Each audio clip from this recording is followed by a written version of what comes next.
But for today, I'm very pleased that we have Cynthia Rosenzweig as our speaker.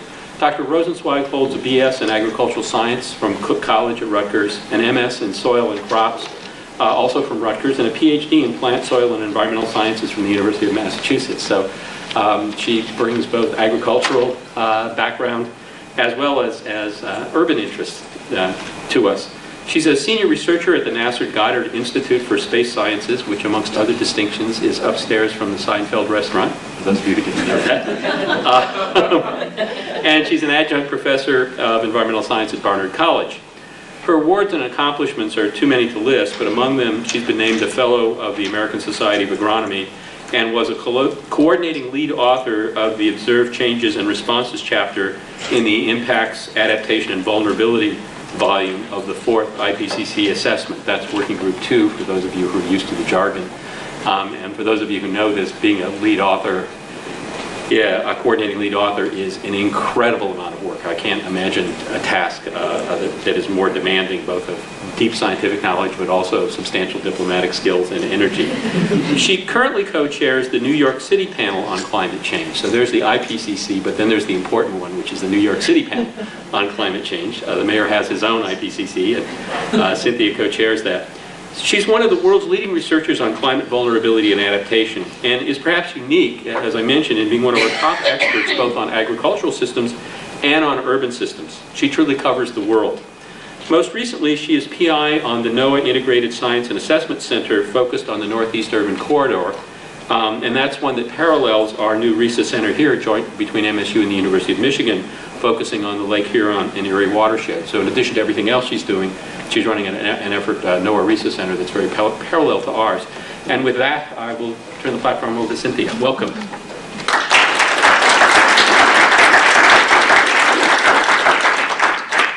Thanks, Tom, so much for inviting me, and it's wonderful to be here. I have a personal reason for always saying yes if I get invited to come to Michigan, because my father was born here and in Detroit. So I feel I'm kind of like a daughter of Michigan, even though I'm very, very New York focused now, New York identified. But I'm going to be wearing my city hat today, not my country hat. Maybe another time we can come and talk about all the challenges that climate change pose on agriculture and world food supply. But today I want to focus on wearing my city hat, the very challenging effects on climate change in cities, but also the leading role that cities are now playing as initial actors or as first responders to climate change. But I have to say, I just see someone in the audience, Brian, who we worked with long ago on our first ag project, so around the world. I was just telling the students about it, so it's great to see you. It's very, very nice. In my talk, I'm going to start first actually in Copenhagen at the Climate Summit of last December, and I'm going to then focus on the role of cities globally in responding to, in being the leading act. I really believe that they are stepping up to be leading first responders to climate change. And then, in the second part of the talk, turn to the specifics of what we've learned from working with the City of New York in developing their adaptation plan. So let's get going. First, so I call this slide Copenhagen and Beyond. So I put up some numbers there, which I call the critical numbers from Copenhagen. What are they? 45,000. What was so? Who people can call out. What do you think? What's 45,000? The number of people who came to the Copenhagen Climate Summit. It was amazing. It was and it was from all aspects of society, civil society, NGOs. When I checked into my hotel, there was a group of Buddhist nuns checking in at the same time. Tremendous, indigenous people from Bolivia, the ladies wearing their hats. The whole world did indeed come to Copenhagen. But the second number is 15,000. So what's that? That's the number that could fit into the Bella Center, Conference Center, where it was. So let me tell you, it was extremely challenging in Northern Europe in December to having to be waiting in line and getting your accreditation. You probably heard about all those stories. But even to be inside with 15,000 people all coming together on climate change, it was amazing. Next is 128. What's the 128? Countries. Not only countries, but heads of state. Think of it. Heads of state came, 128, and each of them on the Thursday of the second week spoke. I think they each got 5 minutes, and they just one after another got up and spoke about how important climate change was for their nation and for the world, and that acting together on climate change was crucially important. Okay, then, what's the 5? 5 countries that created the Climate Change Accord at the actual meeting. And what were those 5 countries? Let's start with Brazil, South Africa. So those were 2 of the emerging leaders of developing countries having a leadership role in the actual accord that came out of Copenhagen. Next, China and India, for the first time, assumed major international leadership roles on climate change. What was the 5th country? US. For the first time, in the UN Framework Convention on Climate Change negotiations, which had started back in Rio, the US stepped up to a leadership role. So while many of you have probably heard that Copenhagen was a failure and that just it was negative and nothing happened, I believe these numbers show that in fact Copenhagen Climate Summit was tremendously significant, and that we are in a new phase of climate change, which I call the solution phase. We've had basically 20, 30 years of issue identification. We now have to roll up our sleeves and solve. But the second bullet point here is was an acknowledged bright spot of the Copenhagen Climate Summit, which was the importance of the subnational actors. Now, the reason why we say subnational is because that includes both states and cities. I'm going to be focused on the cities part, but states are, I'm looking at Steve Chester, and I know there's some other folks from the state here as well, that states are also stepping up. And there were states from I met state senators from Indonesia, we met from Germany, from all over. All the state folks were there. I flew over with the the commissioner of the state Department of Environmental Conservation of Ohio. So all of the states were there indeed. And a bright spot was that the subnational actors were stepping up. And it leads to the 3rd bullet, which is just do it. Basically, that's where we are right now. I believe that what we all have to do basically is find solutions for the challenges of global climate change, both on the mitigation side, in lowering ways, to figuring out ways, and there have to be many. We don't know what's going to really be the, what's going to be sort of the winners of the technologies, but all of that activity is happening now already, and we have to nurture that, and the role of the university in that is absolutely critically important, both on the mitigation side and on the adaptation side, which is what I'm going to be focusing on today. So, I was at Copenhagen for the Climate Summit for Mayors. It was hosted by the Lord Mayor of Copenhagen, who is, lo and behold, a grandmother. And she was wonderful, and she brought over 60 mayors. The Climate Summit consisted of over 60 mayors who came, and they had no trouble, these mayors who were there, setting targets and timetables for their greenhouse gas emissions reductions. And they have no trouble stepping up to their vulnerability and doing something about it. And the motto of the Mayor's Summit was, cities act. That's the explicit motto. The unspoken motto was, while nations talk. So this is to show that it's actually very real, that cities are stepping up, I believe, to be the first responders.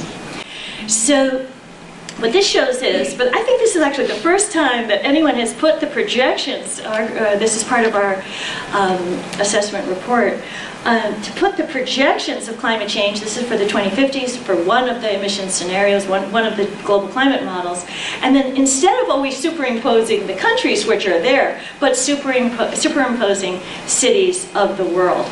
And so the reason why we were there, invited by the Mayor's Summit, to present our work with researchers from cities around the world to creating the first assessment report on climate change in cities, which is called ARC3. And what our goal and our fervent hope is that this assessment process will continue into the future in a kind of double helix structure with the Intergovernmental Panel on Climate Change assessment process, which is focused on the nation states. But because cities, and I'm now going to try to prove to you why cities need their own focus of knowledge providing, and that they, in fact, when we asked the city decision makers, would you like something like an IPCC, and what would you like it to include, they came back to us with a very fervent yes they would, and they told us specifically about the mitigation issues, the adaptation issues that they wanted us to cover.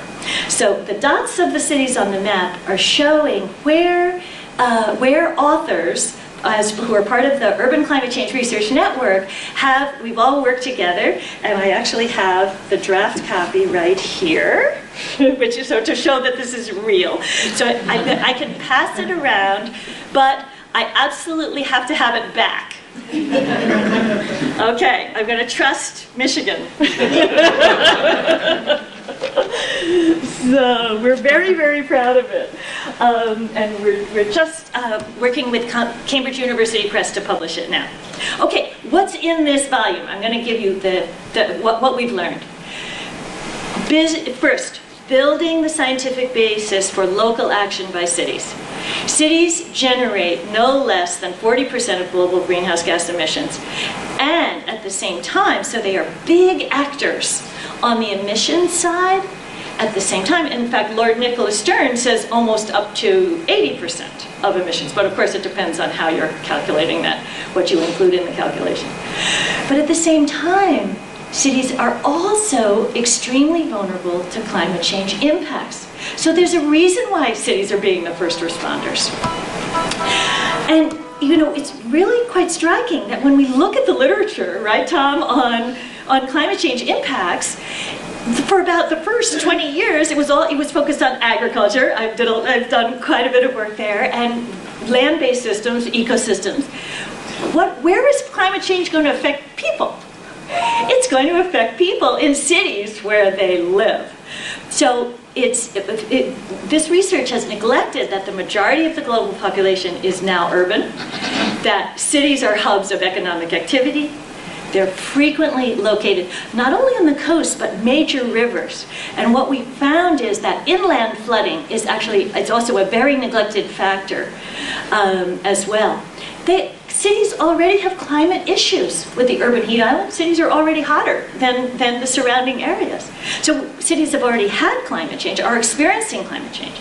And then so the climate change effects on cities will be thus even greater. And air quality problems as well, which will be exacerbated by changing climate as well, a warming climate.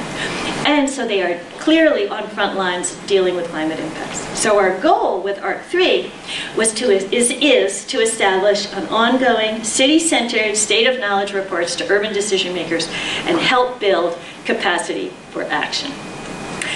This is what the contents and the structure, this is the structure and the contents of the volume which I passed around. So the first part is section 1 is defining a risk framework.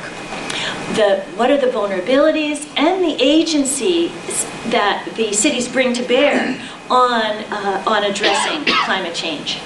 Also, the climate hazards assessed, and I'm going to show you some of the work that's coming forward in the chapter on climate hazards. This is providing a science base for city decision makers for the first time, really. Again, the scenarios have been nation-based, region-based, but what about thinking about what are the projections for a given city? Of course, with a lot of error bars involved due to uncertainty of going down to local levels.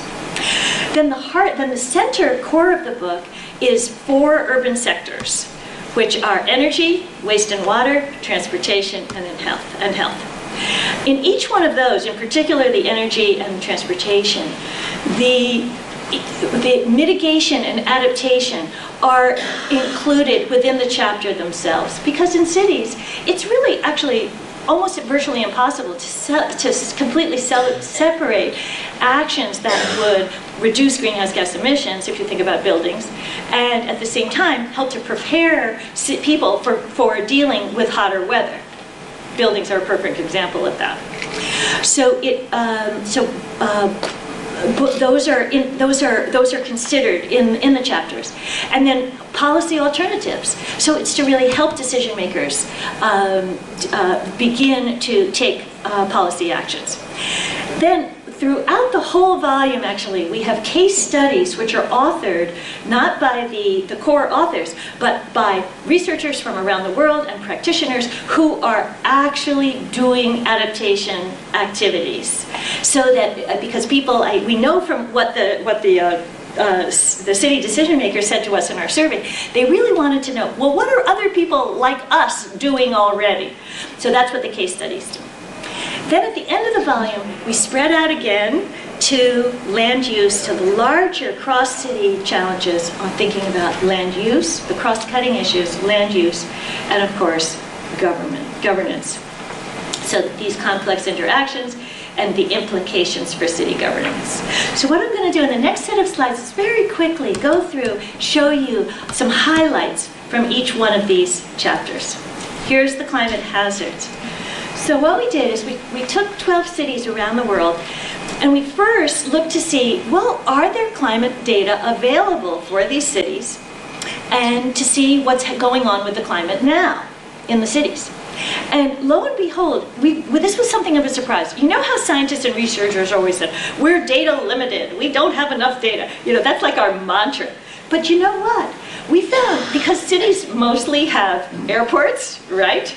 And so, because cities have most cities tend to have airports, then they mostly tend to have met stations and met data. So we're actually finding quite a bit of data that we can work with.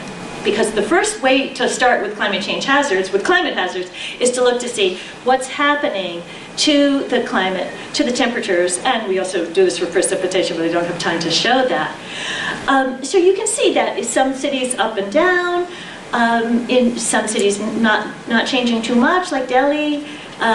Sort of Athens and Shanghai have experienced some periods of increase of warming, periods of cooling, and Sao Paulo has been experiencing steady warming.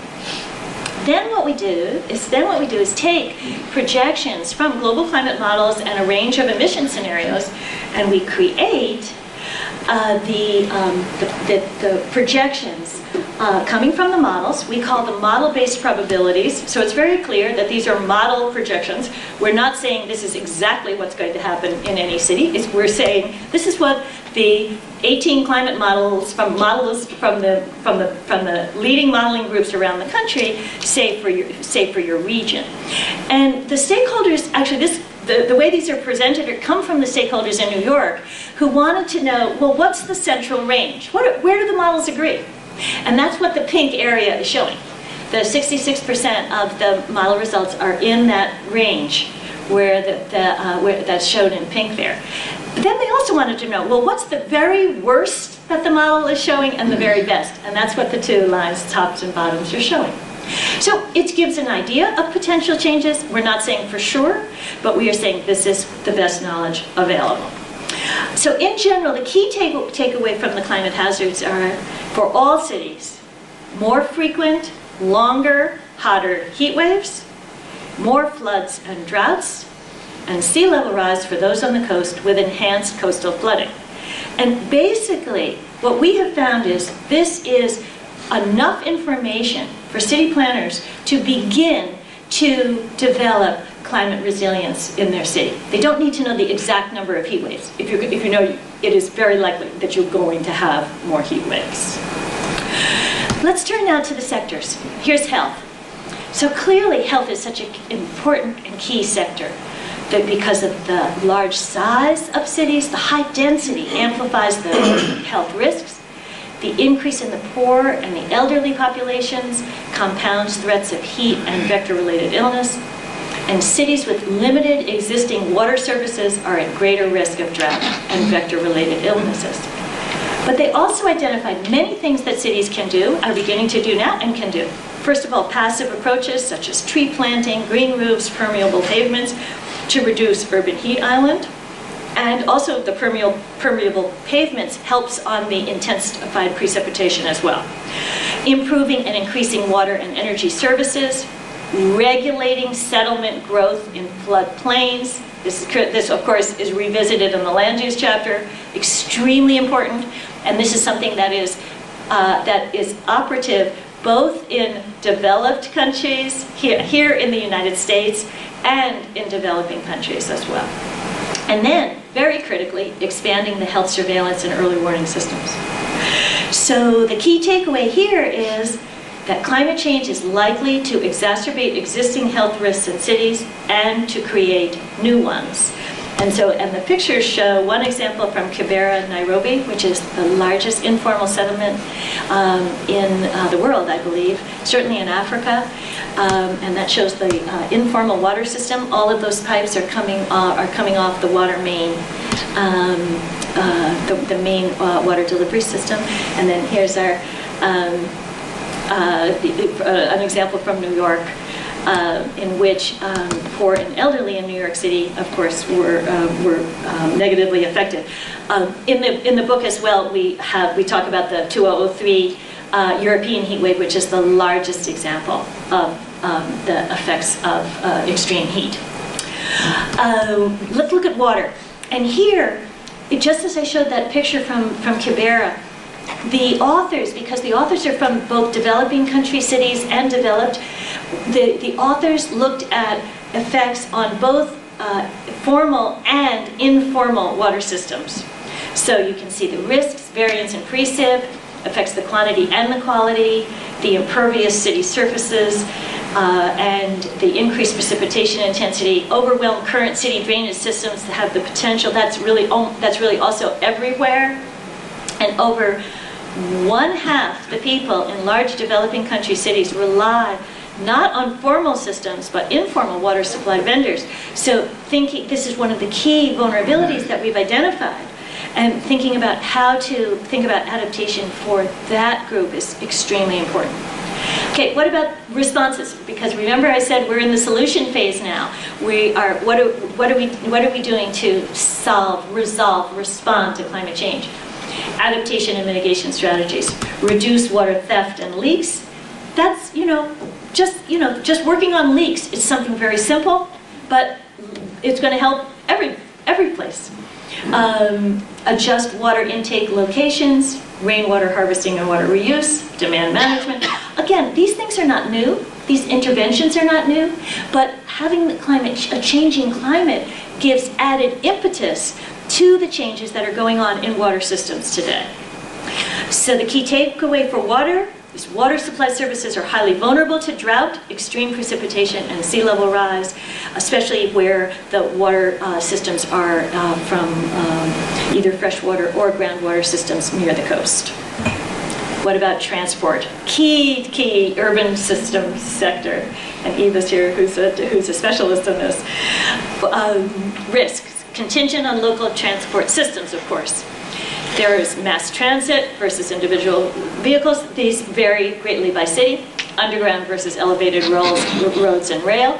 Clearly, when systems are underground, there's an added vulnerability in terms of for cities on the coast and by rivers.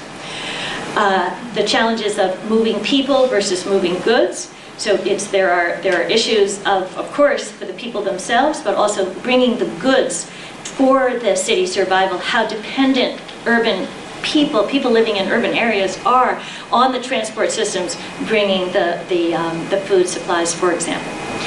And then one thing that we've worked on a lot in New York City is the impacts on the power and telecom systems create transport system risks, because the energy and the telecom, the communication, and the transport systems are all very, very linked.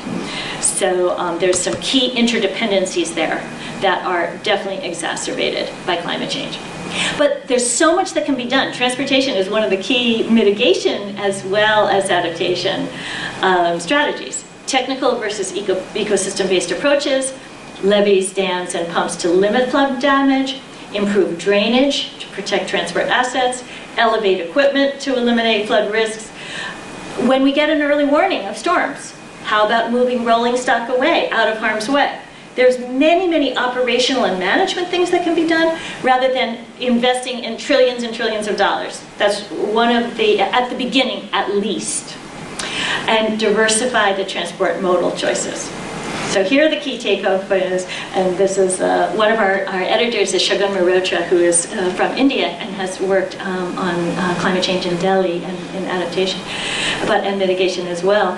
Here, this was the mitigation of the changing of the taxis. This is of the taxi cabs to the compressed natural gas. This is actually one of the sort of shining examples of an environmental really win situation in Delhi. So here it is: incorporate climate considerations into transit plans, construction, and management while retrofitting existing assets.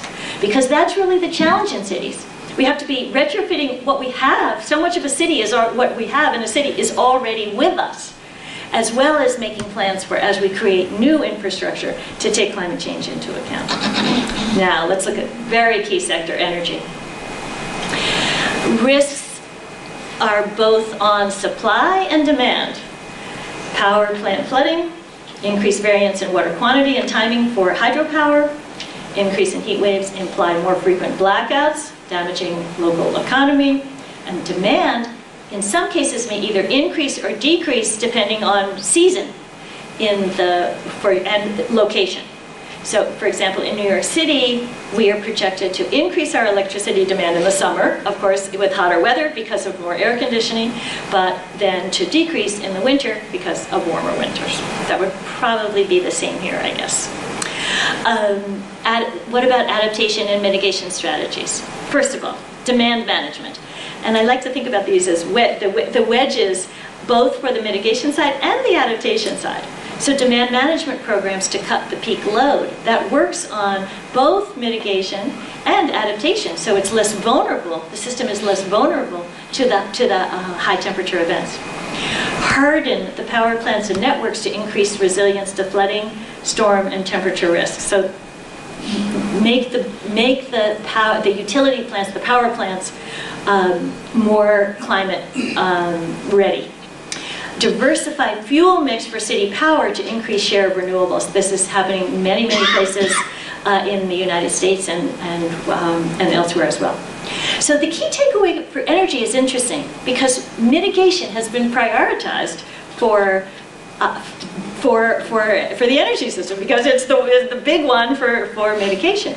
But one of the things that ARC3 is bringing forward that we have to be taking adaptation of the energy system into account as well. So I think this is the last chapter I'm going to talk about, which is the governance. And here it's very, very interesting because of, first, the challenges. Really challenges for how and why would a city take on climate change, and what are some of the barriers? Because climate is only one of many issues on local government's agenda, and there are many trade-offs between the current priorities and the long-term risks. You know, doing something about 2080s when the needs are happening so much in the present. We have to be honest about the uncertainties, about the timing and the scale of the local impacts, because that affects very much what investments will be made and what actions will be taken. And that local authorities are, of course, constrained by policy and fiscal space. If we start getting into expensive adaptations, that, you know, ones that are going to take real capital investments, there are major issues then with the funding of those.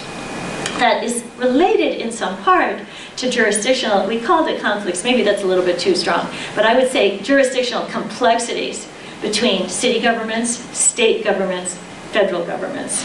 And all cities are operating in particular under extremely complex jurisdictional settings.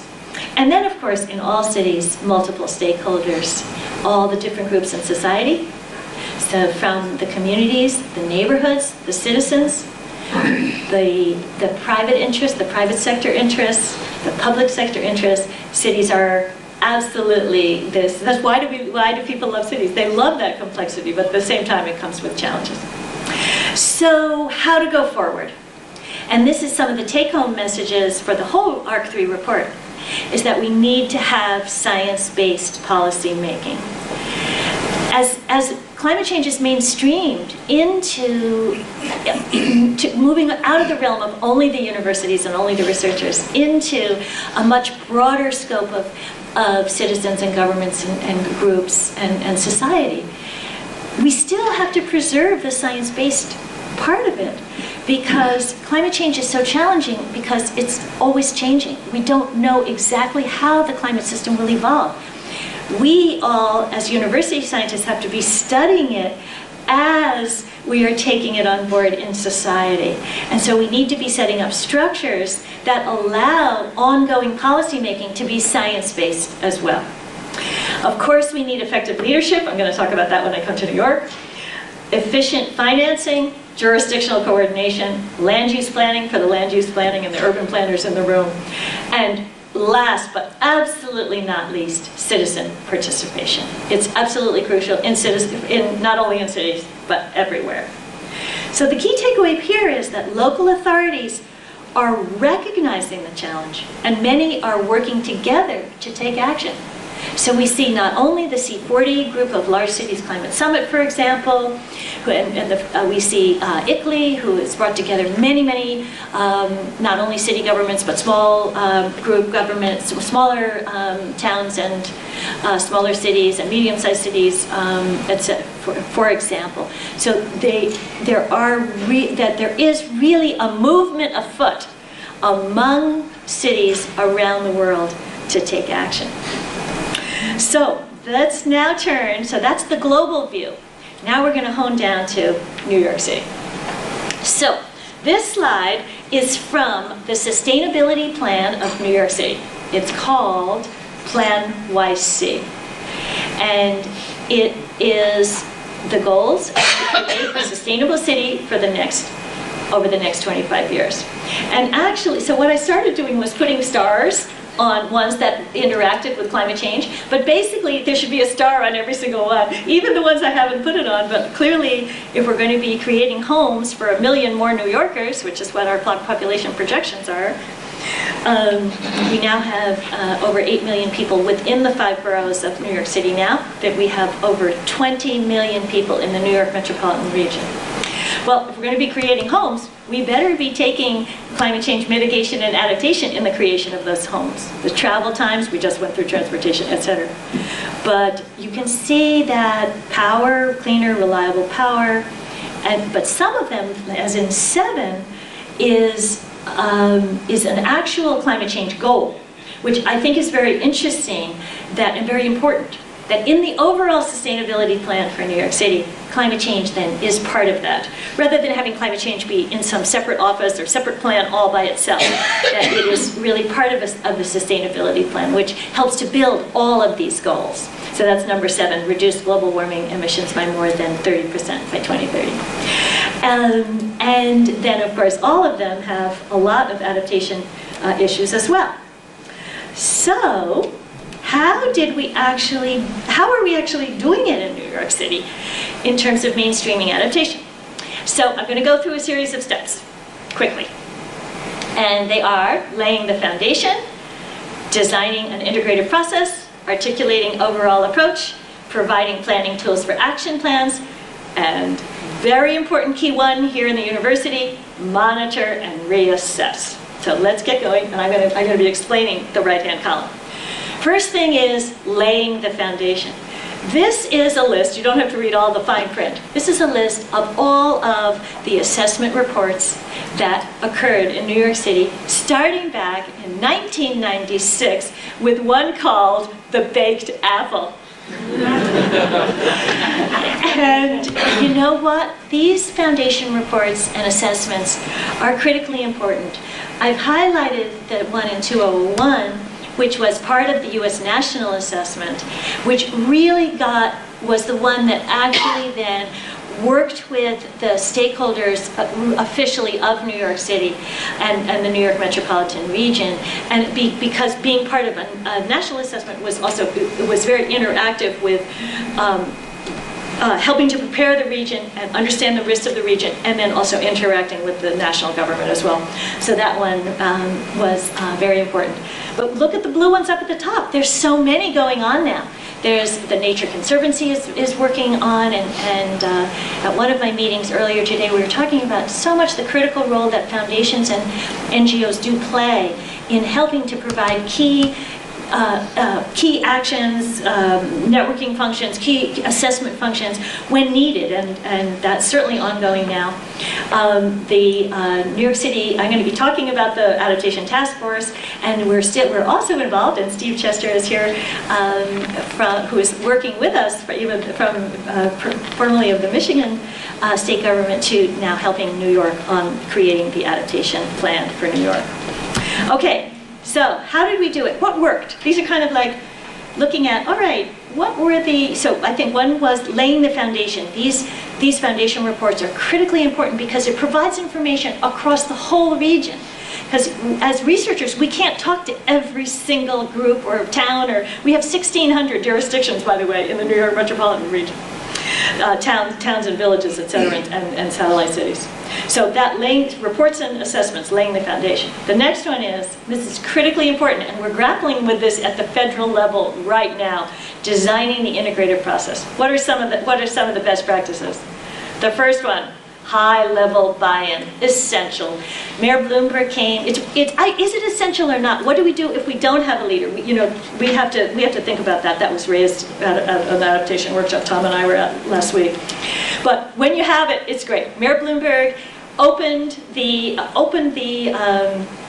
task force first initiating meeting. He brought all the commissioners there from all of the agencies, and basically they all said, we are going to do this now. And then we're able to create the coordinating role, and this is the second best practice, which is you need to have an office that is, for climate change, you need coordination. It's very challenging because of the climate change scenarios.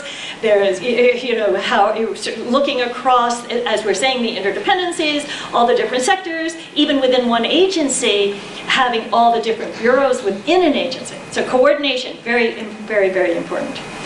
And then from that, the stakeholder task force, they are the actual managers of the critical infrastructure.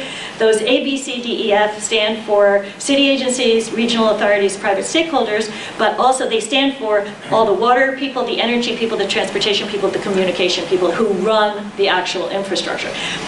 Very key for one thing that we've done in New York, which I think is new, is that task force includes not only public sector, but also private sector providers as well. And then the expert knowledge is the mayor's own IPCC, which was it's called the New York City Panel on Climate Change. We have climate change scientists on it, but we also have legal experts, insurance experts, also from private sector as well. So it's not only university, but people with key knowledge. So this process has been very helpful. Next step is to what I think is actually very crucially important and also very often kind of not brought up, which is to articulate an overall approach. Adaptation consists of many different possible actions and risk assessments and all different across all these infrastructures, for example. So it's very helpful to have a framing that you can lead with so that all the actions can fit into this. And we call ours in New York, first of all, the city itself is creating its plan called a climate resilient city. Elements of this are a risk management approach, because what climate change changes the risks of climate extremes and also the mean climate as well.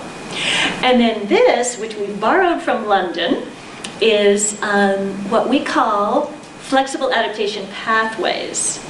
And what this shows is that risks are going up, that's the blue line, and that they're projected to cross the wavy blue line, which is the acceptable level of risk. We all, as a society and a community, have a certain amount of, for example, climate extremes that we feel we can handle. What climate change is posing is a trajectory across that level. So if we are inflexible in our adaptations, we are setting the orange. We're going to say, okay, around New York City, we're going to build an enormous seawall, and we're going to be ready for climate change. But unfortunately, if we are rigid, we will eventually, no matter what we do, we're going to cross that acceptable level of climate risk.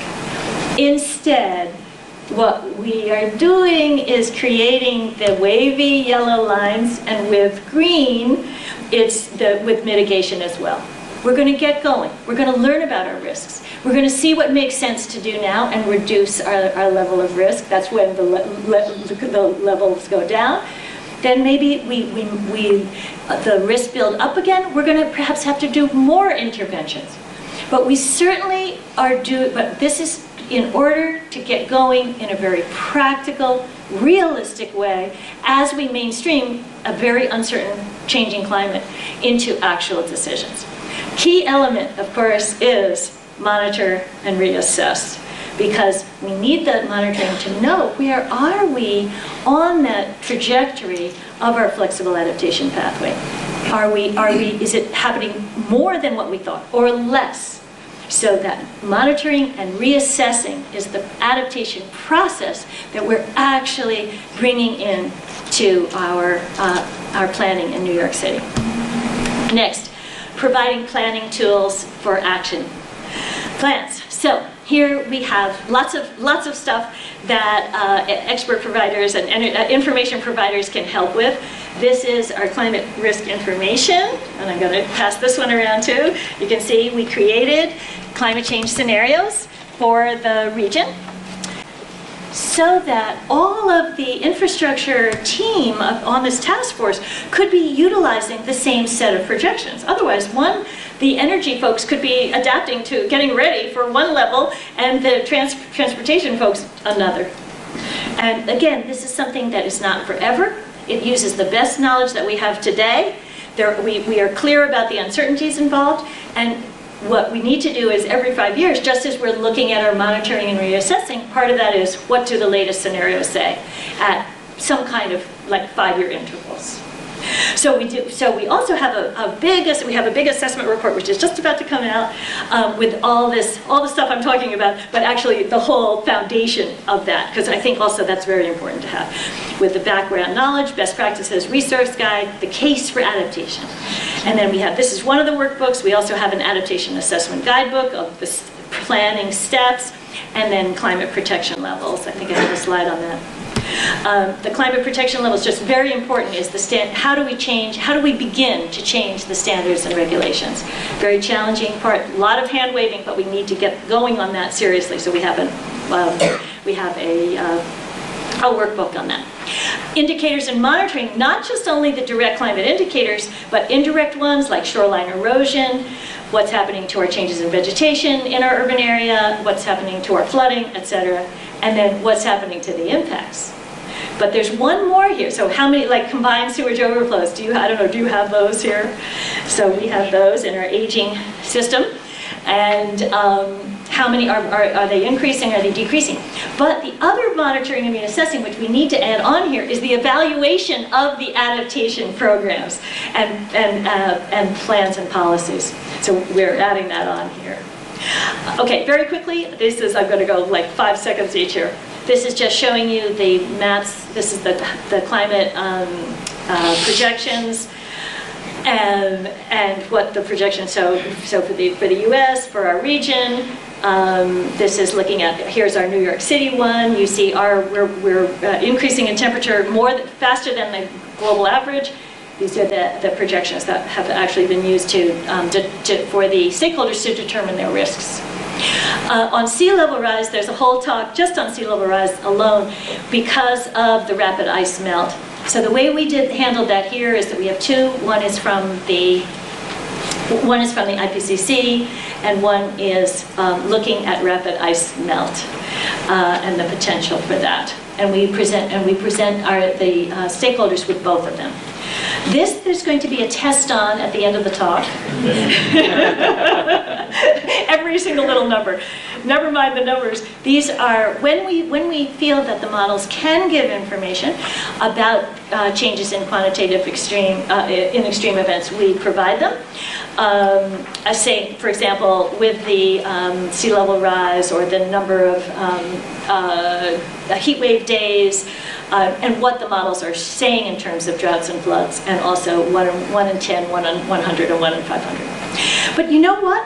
The stakeholders kept asking us for information that was not well covered in the climate models, be they either global or regional. So they kept saying, well, you know, for those telecom providers, our cell phones, they really wanted to know, well, what about winds? And guess what? The models do not do a good job on winds. So what we did was we did an expert process in which we say, from our understanding, we look at the model results, we look, of course, always at what we understand about dynamic processes, we give a probable direction, and then we give a likelihood. And so we're saying, more likely than not, we don't know. I mean, we really don't know very much, but at least this is what, you know, a potential. So that was very interesting. It's sort of like all these things, why doesn't more, you know, temperature is the best, well, my best understood variable. But many of the things that we need to know, you know, many of the infrastructures don't really depend on temperature that much, although there are some dependencies. Also, these tools that we've created are ways to help do an inventory about risk infrastructure, risk assessment template, risk prioritization.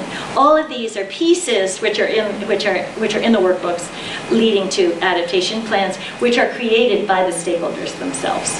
It's not us, but the actual folks, looking at the folks in the audience who are, you know, that it's up to you to figure out, you know, we'll help you as much as we can. So here's just very quickly hurricane flood risk. You can just say, this is just to show you, you know, how incredibly New York City is very vulnerable. This is the vulnerability to the hurricanes just even now. All of them are, we have our subways and rail lines depicted there, and the colors are the storm surge flood zones for 1, 2, 3, and 4 in the different colors. The adaptation measures are beginning to be planned and actually implemented. This is one wastewater treatment plant in Hunts Point. This is, you can see, the overtopping that occurred in a fairly recent storm in 2001, and the agency that has responsibility for the treatment plants for all the water system is already for vulnerable wastewater treatment plants are raising the critical infrastructure from below sea level to above sea level, above the projections that we gave in the climate risk information. And Mayor Bloomberg and I were there when we released the climate risk information at a different wastewater treatment plant. So we were there in our hard hats down for seeing the big pumps and everything. And that the crew is fantastic there, and they are working to it's an actual adaptation beginning to be planned. This climate protection levels, I don't have time to go into a great deal here, but this is a very critical area to begin to think about how do we change policies, rules, and regulations based on climate science, engineering, legal, and insurance practices, discussions with stakeholders. So how do we begin to have engineers protect long-life infrastructure, not against the current 1 in 100-year storm, but against the future. Or to prepare in the health department, for example, for a specified number of heat waves, or to withstand a specified number of droughts and floods. Because anything with engineering it has these kinds of standards in them. And of course, there's a whole societal process that we have to begin to go through to actually make those changes. Here's some indicators of monitoring. We're getting going on that. Urban areas are so complex that the monitoring is very, very challenging. So this is something that we're going to be doing in our new RISA, I hope, as well. And this is, I believe, we're getting to the final slides. There's a very, very, very important part, which we mentioned in the global, but I want to come back to this point, that we need to encourage the mitigation and the adaptation synergies. So things like urban forestry and open space planting, street trees. These are some of the data that we've used in some of our projects, because if you're planting trees, we're planting 1 million trees as part of Plan YC in New York City. And at first I weren't calculating the carbon. I said, you've got to calculate the carbon, as well as calculate how the trees, by shading, are helping the energy use in the building. So you really just putting our thinking caps on about these synergies. And here's 2 examples of green roofs and green buildings in the city. Key findings, just that there are so many tools in place in cities, and I think this is probably everywhere, but certainly we have risk and hazard management strategies. We have design standards that can be changed. We have legal frameworks that can be adopted. See how many entry points there are. Insurance industry, we had Swiss Re and AIG folks with us. Adjustments in operations and management before you get to capital investment, and also policies that promote flexibility. So I think this is the final one. Back to Copenhagen. Cities act. Cities are highly vulnerable, but they have great potential to lead on both adaptation and mitigation. They're serving as laboratories for climate change action, despite the constraints. There is ample climate risk and response information available for effective action, but it's still in limited use, and we need to really work to expand the use of all the information that is now out there. And they need to mainstream the climate science, adaptation strategies, mitigation into daily decision-making, long-term plans, and investment. And finally, that the research community is able and willing to help. Thank you very much.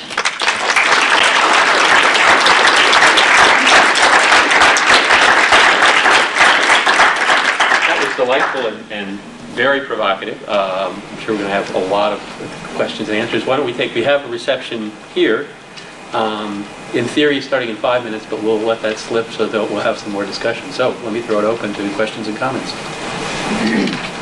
I have an infrastructure question about the New York City subways. I lived in New York City for many years, yes. and I know for a fact that right now they have pumps that are working right now yes. to keep certain tunnels cleared out. Yep. So if we're already working with pumps right now, and we're looking at, in the 2080s, I was just looking at the thing that was passing around, looking at a potential increase of 24 inches of sea level rise. How are we going to handle that infrastructure-wise in New York? Absolutely. What we've been doing is having a very serious stakeholder interaction with the MTA, because when I said like 10 years ago when we were doing the first studies, MTA really on climate change, and the MTA, which is it's the agency that runs the New York City subways, and they weren't coming on board. They weren't really engaging. And actually, when we were in Washington on Friday, Mike Sabonis from DOT said to me, he said, "Cynthia, have you gotten the MTA to engage?" And I said, "We finally have, thanks to a wonderful researcher who is a risk specialist. And he is basically bringing those challenges to them, just as you said. We don't have the answers yet, but for the first time, they're really engaging. And we're really, with engineering students at Columbia, creating the databases in GIS of what we really need to know. So we don't have an answer yet, but and also they're very Klaus Jacob, who's the person who's actually doing the major engagement with MTA. He's very concerned about salt water, because the pumps that are there are pumping out fresh water. But if we have the coastal flooding that is projected, and we have vulnerability to the subway system right down in many places in New York, but for example, but the place that everybody will know, right down in the Wall Street area, down in the Battery, it's the damage from the salt. So I don't have an answer of this is what we're going to do, but what I do feel, I feel we have a very, they're engaging. So as adaptation is a process, and so that process is now beginning. It took a while. They didn't come on board at first, but they are now, so we feel very good. Is population growth a concern for climate change in cities? Oh, definitely. As you remember that slide that had 1 million more New Yorkers, and the siting of the housing, and the transportation systems, and the power system, and the water, all of that is absolutely critical. So that's just for New York City. But think about the cities in developing countries, because that's where the increase in urban populations are projected much more in developing country cities. And that's why with our ARC3 process, we are working with Cities Alliance, which is an agent. I don't know if people know about Cities Alliance, but it's a group of actually 10 agencies, including the World Bank, some big donor countries, Brazil, to help cities make sustainability plans in developing countries. And what we're helping them to, we are encouraging them to, just as this example from New York, that planning is critical, because and very challenging, especially because of the informal settlements, which are probably the areas of greatest vulnerability in terms of human vulnerability in other places. So population is very, very critical. New York City's watershed is very famous, iconic case study. What's the prognosis for the drinking water supply in New York? Yes. Well, before the prequel, actually, to this latest round of looking at all the critical infrastructure, we call it the prequel, which is actually part of the process. Very often working with one agency, and then they felt comfortable. They established it, and then the city was able to then take it on board in a broader way. So I think that's sort of I could add that to kind of like the best practice, or kind of a process level finding or best practice. But so we did 3 years with the New York City Department of Environmental Protection, and we worked with the upstate ecosystem modelers and water supply and reservoir modelers with the scenarios. And here we come into, it's a challenge. This is where really I think with the water resources, the challenges of the uncertainty in the projections come most to the fore. But what the projections show is that, again, the potential for increased intensity of precipitation, and then decadal changes, potential for some decades with greater precipitation, and through time, possibly with some more droughts as well. Challenge. What they realized, though, from what the city supply planners realized, that they'd already been experiencing an increase in extreme precipitation events. And the reason, of course, they track that, but all of a sudden they realized we've been having to deal with increased turbidity in the reservoir. And so that was part of, linking it to problems that are happening today, and and they noticed that, as we know from Tom Carl, our colleague at NOAA, and all the climate projections, those intense precipitation events are increasing in the United States, in our region. So that has helped them to go from doing a better job in managing their turbidity issues today, and being able to begin to have their modeling system more. We helped them actually design, because they had never actually put all their models together. So that's like a preparation. And then let's monitor and reassess as we see what happens over the next 10 years, 20 years, And then as we come into improved climate scenarios, we hope with improved downscaling. So we'll see. So that's where we are on the water. Steve? Yeah, Cynthia, were equity and environmental justice considerations considered as part of development of the plan? And then a second question, when you looked at the various adaptation activities, was there any evaluation or assessment of the potential funding needs? Yes, they're both extremely important questions. On the EEJ, not specifically, but implicitly. Not explicitly, but implicitly. Because why does a city maintain its critical infrastructure? It maintains its critical infrastructure so that every citizen is served. And so for New York City, engaged in this major effort to have its critical infrastructure ready for increasing extremes and also mean changes, implicitly is for the environmental and equity and environmental justice aspects. Now, they've done directly, they've done some neighborhood outreach on climate change. They did a pilot program. This is something that we in the NPCC are encouraging them to do in the follow-on part of the program, is to really take climate change to the neighborhoods, to have discussions with the citizens, and we're very interested, and that would be something, I'm looking at Tom because he'd be able to help us plan how to do that. It's challenging. It's challenging. But, Steve, as you know, in our state assessment, equity and environmental justice is explicitly there in our state assessment, which is over 8 sectors, and in each sector there's, we call it EEJ, in all of them. Okay, funding. That's extremely important.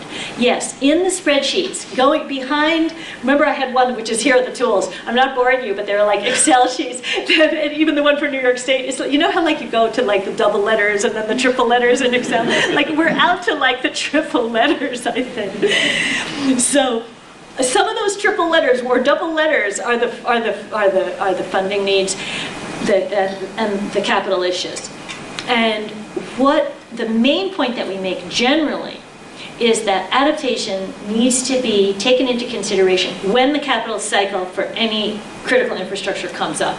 So it's not that you're going to be, oh, we're going to do this big climate change project, and we're kind of like a pin the tail on the donkey. We're going to fix this. No, it's not. I don't think practically, certainly in this economy, it can't be like that.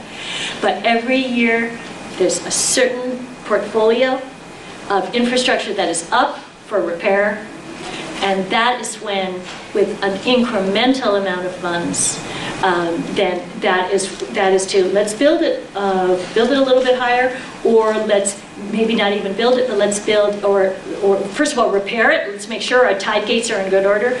Or can we create infrastructure that we have the potential that we can raise it later if we have to? Final thought on the financing is critical. We've been talking a lot in our discussions about the role of the federal government. And clearly, this is something that not only a coordinating role for information, but a coordinating role for funding, for financing for adaptation is critical. Maybe one more? And then we'll continue informally Yeah. when we're at the reception. Yes, John. Very quickly, could you speak to any questions that have been raised amongst those that you work with in the city and various agencies about the connection between climate science and response strategies and the connection between the two as a result of the ClimateGate incident? Okay, sure. I think I have to tell you something. I think I'm a little bit spoiled because of working in New York. Because basically, ever since we started working in New York, which was, we started planning the national assessment, probably 98, and then we did the main work in 99, in 99 and 2000. We would explain climate change to the New York stakeholders.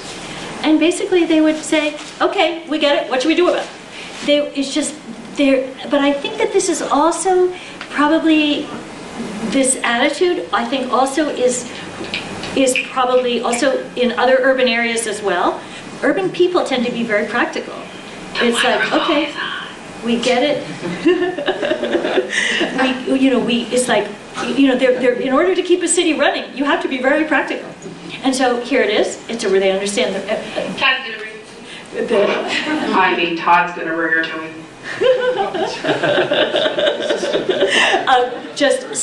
So in some ways, so we haven't had major pushback scientifically. That's one thing I want to say. But the second thing I want to say is, I think it is also very much in the framing of it. And I think if you look back to see the way that we present it, first of all, we always start with what are the climate risks of today? What's happening with our climate? What's our climate envelope? How are we organizing? How are we dealing with our extremes today? What are our trends today? Because many people haven't thought about, are things changing? Mostly people think about climate as like variability around some kind of mean or normal. But what we're really showing and helping people to realize is that those normals are now trend lines, and that variability is going up and down around a trend, or not. Some variables yes, some variables no. The other thing is the way we present the projections. You can see that we always present that they are model projections. We don't say this is what for sure is going to happen in your city, or we say this is what the models show, and then also with the levels of uncertainty. So I think that is very, very critical, and I think it's extreme. And that I would say is the lesson, continuing lesson of the pushback on the science is to stick to our calling of being scientists, in which we are saying what we know, what we don't know, what the uncertainties are, and going forward like that. So I think those are some of the thoughts on that very challenging question. With that, again, we can continue the discussion informally with refreshments over there, but I want to thank Cynthia again for this wonderful presentation. Thank you.